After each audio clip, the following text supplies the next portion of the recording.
Hello and welcome to Superpower Gaming.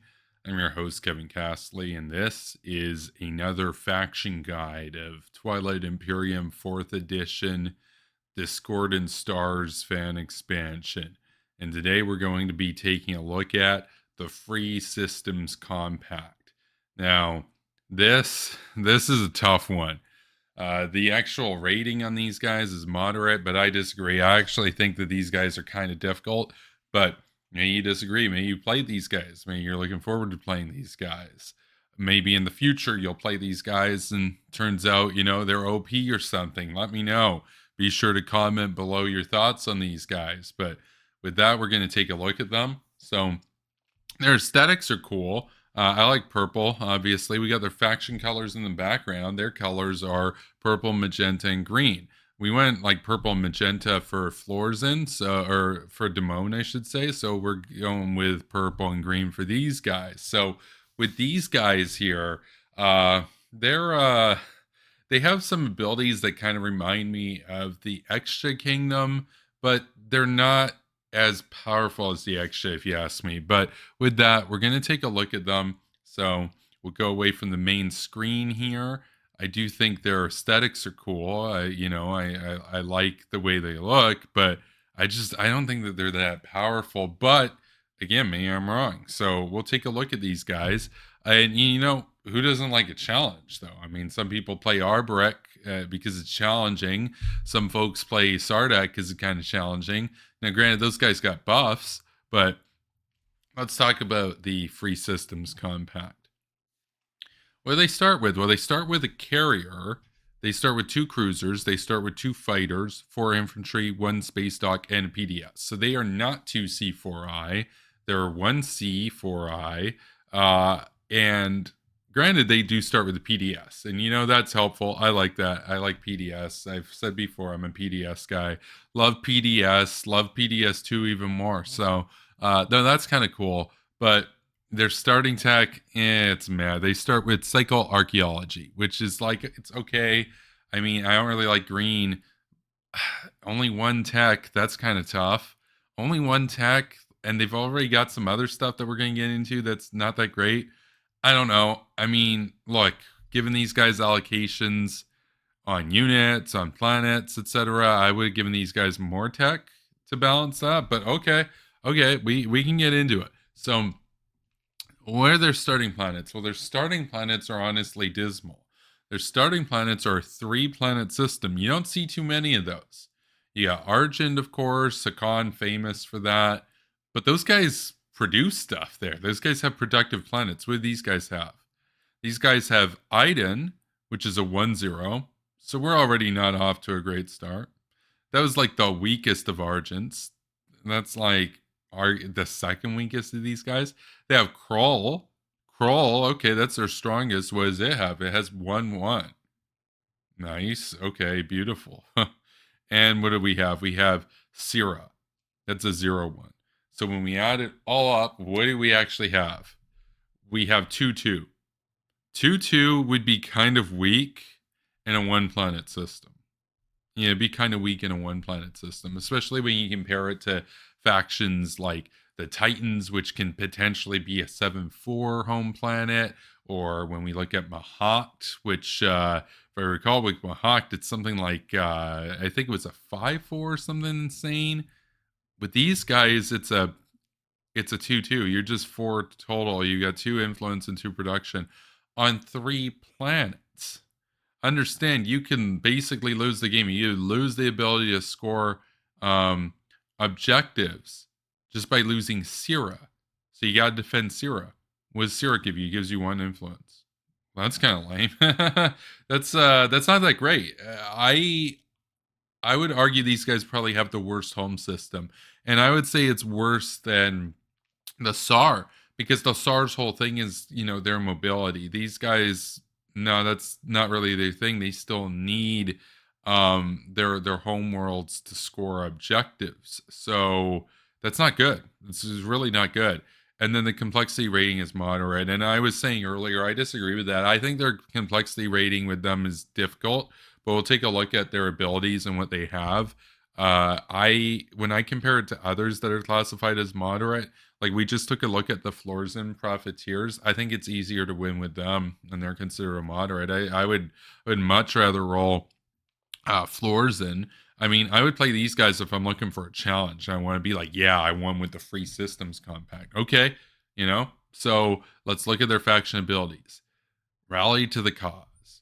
Once per action, after you produce one or more ships in your home system, you may produce up to 2 ships in a system that contains a cultural, hazardous, or industrial planet and does not contain a legendary planet or other player's unit. So basically, each action, if I'm going to produce one or more ships in my home system, let's say I produce a fighter, I can then produce up to 2 ships in a system that contains a cultural, hazardous, or industrial planet. You still have to pay the cost of that, right? And these guys don't start with Serene tools, so you have to pay the full cost of that. The advantage here, and this is why, this is a decent ability at least, is that you don't need a space dock there to produce there. You can produce far away, right? That's cool. That's cool. You can bolster around and not have to go in that space dock direction and rely on construction, for example. Okay. Uh, I've already talked about our weakness and everything. This doesn't really help with that though. Like even if we triple dock our home systems and we're producing elsewhere, like what's that going to give us? We're going to have 3 on Eden and a 3 on Crawl. We're going to have a 6 production if we only have space dock ones. We're going to double dock our system. Even if we triple dock, we're only going to get 8 production. If we triple dock our home world, we're only getting 8 production unless we research space dock 2, which we don't start yellow. So that's tough. So that doesn't really compensate for that. Let's take a look at diplomats. This is their second faction ability, and yeah, they have 3 faction abilities. Once per action, you may exhaust one uncontrolled planet card that is on the game board to spend its resources or influence. Well, okay, that's a little bit helpful given on how much of a deficit we're starting with on production. But understand that ability is only useful in the first couple rounds of the game. Like once we're on to like round 3, probably every planet in the galaxy has been conquered at that point. This is only uncontrolled planets. I mean, okay, where are you going to go for? You might take one that's got like 4 production, for example. Okay, that's great. Next turn it's probably going to be taken, right? I mean, that's a very temporary thing. If it was something like, once per action you may exhaust one controlled planet card on the game board. I mean, that might be game breaking, but it would help to counteract our supremely low resource allocation in our home world. Because, yeah, okay, I can exhaust another player's planet and use their resources. I mean, yeah, that could be aggressive, but at least it's an ability we can use after all the planets are conquered. But like by round 2 or 3, all those planets are going to be controlled. So there's a world in which you're only going to be able to use this once in the game. No, that's not good. That doesn't make up for our deficit in those other areas. Let's take a look at free people. During setup, for each non-home planet other than Mechatol Rex on the game board, place that planet's planet card face up on the game board. So for each non-home planet other than Mechatol Rex on the game board, place that planet's planet card face up on the game board. What does that really mean for us? What it means is it's allowing us to exhaust planets using diplomats. The problem again with this is that probably by round 2, the end of round 2, all those planets are taken, all those planets are controlled. So like all of this, those 2 faction abilities really are just kind of the diplomat ability. It's kind of like separating out the text of the diplomat ability, but for all intents and purposes, free people exists to essentially give clarification to diplomats. Diplomats we might only be able to use once, so all of that is just for once. We might be able to get an extra 4 resources or 4 influence. Not great. If our home world, think about this, if Syrah, our home planet of Syrah, had 1-1 instead of 0-1 over the course of 5 rounds of a typical game of Twilight Imperium, we began 5 out of that. So arguably, just our home planet, Syrah, the weakest one there, starting with just 1 extra production, would be more powerful than the diplomats and free people abilities combined. So that's why I'm saying I think these guys are tough. I don't even mean tough in the sense of like, oh, Hawk's considered difficult because you really need to know how it works and you got to sequence things right. And it's not good for an amateur, but if you know what you're doing, you can just win big with it. No, I don't. If you know what you're doing, you have a 2-2 homeworld. Heck, good luck, kiddo. Like, this is tough. This is really tough. But okay, maybe it gets better. Let's take a look at their faction promissory note. So they got broadcast teams. When you gain control of a planet during a tactical action, again, this is something you give away to a different player in exchange for money or a different promissory note. If the active system does not contain another player's ships, you may produce up to 2 ships in that system, then return this card to the free systems player. I would try to sell this. This isn't that good. It's not that game breaking, it's 2 production. That's not bad. It's an extra 2 ships. That's kind of cool, but they still need to pay for it and everything, right? It's just basically saying you don't need a space dock or you don't need to put your token down. So, but you're still doing a tactical action with that. So unless they have warfare, they're not getting those ships out. Not that powerful. Really, I'd probably give this away for like 1 trade good. It's not really worth that much. It's not gonna, like, if you give away to your enemy, it's not gonna end the game for you, right? It's just it is what it is, right? I would kind of put this up there with like Argent's, sort of thing where it's like, oh, you get an extra dice roll on an ability. Okay, that's not game breaking. It can win you a battle. This could win you a battle, but it's not game breaking. I would just try to hype it up and sell it, try to get some money, and galactic lords know we're going to need money. We start with a 2-2 homeworld on 3 planets, so we're going to need PDSs for days. We're going to need ships for days. Where's the money coming from? Like, I don't really get it. Envoy Network is their faction technology. They have 2 of them. It's a green. It only requires 1 green prerequisite, and it should be noted we start with psychoarchaeology, which is green, so we could go right into this without needing a skip or anything. So this is Envoy Network. At the start of the agenda phase, you may choose and exhaust 1 cultural, 1 hazardous, and 1 industrial planet. When you cast 1 or more votes, if you exhaust at least 1 cultural, 1 hazardous, and 1 industrial planet to cast votes, you may cast 4 additional votes. So, I mean, it's an extra 4 votes. Okay, but I mean, the Argent ability, if there are 4 people in the game, including yourself, you're already getting that without having to research tech. Like, and these guys, they took up 2 faction abilities just to clarify on one of their faction abilities, which they only probably get to use once in the game, unless it's a really slow game. And they have to research it. I don't think that's that good. I don't think that's that good. I would rather go for like Dark Energy Tap or Plasma Scoring or something, like or Serene Tools even, to try to help with the production deficit. Let's take a look at their second, which is Covert Strike Teams. At the start of a ground combat, you may roll 1 die for each of up to 2 of your ground forces on that planet. For each result equal to or greater than that unit's combat value, produce 1 hit. Your opponent must assign it to one of their units on that planet. Now, this requires 2 yellow. We don't start with any yellow, so we're going to at least need a tech skip and go for Sarween, for example. Or we might, go Sarween and get Scan Link, for example, in order to get up to this. Problem is, where are we getting the money from to even afford ground forces? Like, we don't start with that many. I mean, we start with 4 infantry, which is like, it's okay, but we don't really have the means to get them around. I mean, I don't really see it. I don't really see this blending well. I don't really see this blending into a synchronous engine that gives us an advantage in the game. I see this stuff as kind of all disparate.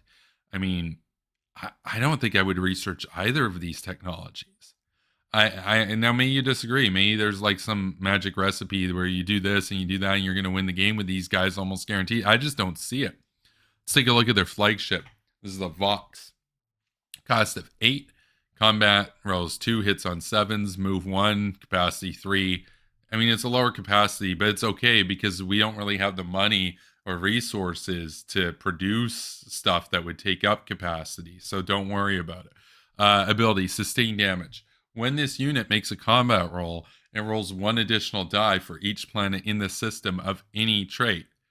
Okay, of any trait. So if you're going into a home world, right, or not a home world, but you're going into a system like our home world that's got, say, 3 planets on it, like what the Rigels, for example. I think they had 3 planets. Okay, um, okay, we're rolling what? We bring that down to 4s. Okay, well now we can start hitting, right? Problem is it's a cost of 8. Our home world only gives us 2 across 3 planets. We don't even start with Sarween. We don't even start with Sarween. We would have to wait 4 turns. We would have to add up 4 turns of our home world's production to produce our flagship. I don't think we're ever going to be able to afford to bring that flagship out because we're going to have to produce other stuff to survive in the game. I don't see it. I don't see it working. Let's take a look at the mech, the Liberator. It has a deployability at least, which is good because, we don't have that much money with these guys, but its deployability is after you use your rally to the cause faction ability in a system, you may spend 1 trade good to place 1 mech on a planet you control adjacent to that system. So basically lets us get a mech out for half price in an adjacent system. Once we do that distant production thing with rally to the cause. Okay, I mean, we need cheaper stuff, so I like that. I don't think it compensates, but let's take a look at our leader suite. We've got our agent here. This is Cordell Halved, friendly diplomat. So he's like this little mouse dude. He starts already at game start. His ability reads, well, ready. This card has the text ability of each legendary planet ability any player controls, even if that card is exhausted. You may allow another player to use this ability. Don't let somebody else use the ability. You need resources. You need stuff. If somebody found Mirage, for example, there's Imperium and they found Mirage, you want those fighters because you're not going to have the money to make many fighters. Somebody's got Hope's Head. Okay, great. You've already got half price mechs. Guess what? You don't have that much in the way of money or an engine to produce money. So even with your half price mechs, you still want to avoid spraying trade goods. So I would use that instead. Look, you don't have much going for you with these guys. So this might sound like insane because it can be something that another player controls. Understand, like, you're still at a challenge with these guys. So let's move on to our commander. He's this raccoon dude. This is President Sin, crisis leader. Each non-legendary planet on the game board is controlled. That's the unlock condition. And what's interesting about this is like, okay, so not only do you need to control planets, but other people need to do stuff to make moves for this guy to be unlocked, which they're going to do that anyway. Like as you play the game, people are going to take systems, right? It's not like you need to be like, oh no, I hope other people take up their slice. It's like they're going to do it. It's just what I don't like about this unlock is like you don't really have control over that. It depends on other players as well as on you. It's also annoying because we're wanting that to happen as soon as possible so we can unlock him. But when that happens, we can never use diplomats. And then our free people thing gets negated. So then we only really have 1 faction ability, which we still need to pay for to use it. And we don't even start with Sarween tools. And our production is low. Like it's about as low as you can possibly get despite having 3 planets. So that's kind of counter to engine building. It actually acts against our other stuff. It's asynchronous. It's disharmonious in that sense. And now you might say, well, no, the idea is, we know you're not going to be able to use diplomats forever, so we gave you this guy so you can use him afterwards. But it's like, not really that good in the end of the day. So his thing is, after you gain control of a non-home planet during a tactical action, if you have 1 or more ships in the active system, you may produce 1 ship in that system. So basically, yeah, you take over, you win a combat, now you can produce a ship. Problem is, we don't really have money. We don't really have a way to get money. And are we going to be winning that combat because it's hard for us to produce stuff in the first place? and nothing we've talked about so far tries to offset that in any meaningful way. So I don't think it's that good. Like, you can call me like a negative Nancy, but like I feel like these guys are like as tough as it's going to get to try to win a game of Twilight Imperium. Let's move on to our hero. He requires 3 scored objectives as always. Look, there's a lot of games you could play with these guys. You're not even going to get 3 scored objectives. They're a tough faction. Hero, Count Otto Pame, Inspiring Rhetorician, Heart of Rebellion, Freedom or Death. Action, ready a non-home planet other than Mechdol Rex that you control. Remove all units on that planet and attach this card to it. Units cannot be committed to, produced on, or placed on this planet. That you control. Wait, so I skimmed over these guys before. I'm still trying to understand the utility of this. So if I understand correctly with this guy, he's basically like drawing the demilitarized zone card, which is generally thought of as like the worst thing you can draw in the exploration deck, because it kills all your stuff and makes your planet a DMZ. But this is you voluntarily doing that to yourself, and then you remove all the units on the planet. Like, if you're going to do this, I hope you don't really have any units there anyway. But then you attach this card to it, then units can't be committed to, produced on, or placed on this planet.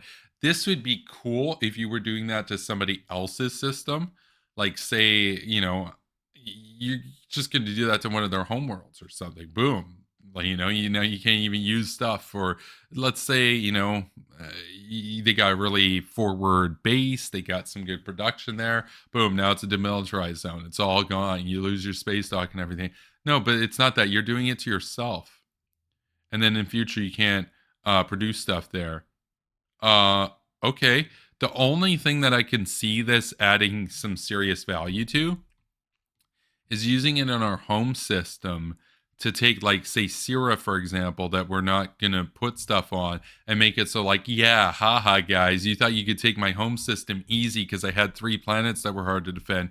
Now, I basically only have 2 planets that are still kind of hard to defend. So basically turns your 3-world system into a 2-world system with bad production. But that's still bad. So I don't get it. Like, we've gone through the faction here. I don't see it. And what I'm hoping for is for somebody who's played these guys or see something that I'm missing to say, like, no, this is how the engine works and this is how you want to play with them. And if you do this properly, it's actually really good. And these guys, they're sleeper, they're underrated, and they're low-key deadly, that sort of thing. I want to know how. I want to know how these guys can win bigly, because, like, this whole series is supposed to be like, what are my thoughts on how you can win bigly with them? I don't think you're going to win bigly. I don't even think you're going to win. I don't think you're going to win with them. I don't think we're winning with the free systems compact. Like, look at this raccoon guy. We're not winning with him. Look at this mouse guy. We're not winning with him. Look at this guy. I don't even know what animal he is. We're not winning with Pame. We're not winning with the Count. We're not winning with the president. Weak president, low energy president. We're not winning with Cordo. Weak Cordo, low energy Cordo. He's a friendly diplomat. Okay, that's cool. We're not winning with him. Covert strike teams. It sounds based. We're not winning with them. We're not even researching them. We're not going to have the resources to research them, even if we wanted to. Faction tech. Envoy network. Low energy. Broadcast teams, low energy. Rally to the cause. That's like probably the best thing these guys have going for them, because they can produce without having space docks and stuff out in distant systems. That's cool, right? Where are we getting the money from? We have a 2-2 homeworld on 3 planets. Okay, we have 4 commodities, so we can up our commodities a little. But, like, I guess our whole thing is if we want any chance at winning, we have to take trade every time. What happens if somebody else takes trade? What happens if they don't refresh us? What happens if we just never really get much trade goods and we have trouble defending our home system and we just lose the game? What happens when we lose the game? Like, how do we win with them? How do we win with them? I don't see it. And so I think the complexity rating on this is wrong. I think it's tough. I think these guys are tough. I think these guys are the hardest faction in Twilight Imperium. Like, And that includes all the base stuff. That includes like the Arborec. That includes the Sardec. That includes everything. I think these guys are the hardest faction of almost 60 factions. I've looked through 60 factions or so. I think it's like 58 factions when you look at the base game, when you look at the Prophecy Kings expansion, even when you look at Council Caleras, I think it brings it up to 59 with these guys, right? 34 in Discordant Stars. I think these are the hardest. I think these are the hardest guys to win with in the game, in the expanded fan universe. I think these guys are impossible. And so yeah, and I hope I'm wrong. I hope somebody is able to correct me in the comments and say, no, you missed it. Like the fact that they start with 2 cruisers or something, like, but I don't really see it because they don't start with a green, red, yellow. They don't really have a way to get to cruiser 2 really rapidly. I don't see it. And that whole thing about being able to produce without space docks and distant systems, that's cool. But like, if I want to play a faction like that, that's got that advantage to get in there and produce stuff in distant systems, I'm just going to take the Kaldori Trade Confederation. We looked at them earlier on. Those guys can do 4 space docks. Those guys are all about producing and stuff in distant systems and everything. I don't see it. I don't see it. I don't see this at all. And so I'm gonna wrap this up here. So I think these guys are lackluster. I think they're the hardest. I think they're the lowest, most underpowered faction in Twilight Imperium, and its expanded fan expansion universe. I don't see these guys winning the galaxy. I have a hard time seeing these guys holding their home world. Never mind taking the galaxy. So with that, we're gonna wrap this up. I'm Kevin Castley. Be sure to subscribe here. We're going through every single one of the Discordant Stars factions, and then we're going to go through base game, and then we're going to go through Prophecy Kings. I also do other games on this channel, so make sure you're subscribed. Superpower Gaming here. We're trying to get to 1,000. That would be huge. And while you're at it, go and subscribe to my main channel. That's Superpower Broadcasting. We're over 1,000 over there. I do news and politics analysis there. And follow me over on X at Kevin Castley. So with that, I will see you in the next video. And I gotta say, these raccoon guys, not impressive. Not impressed. Low energy. So have a good one. Peace.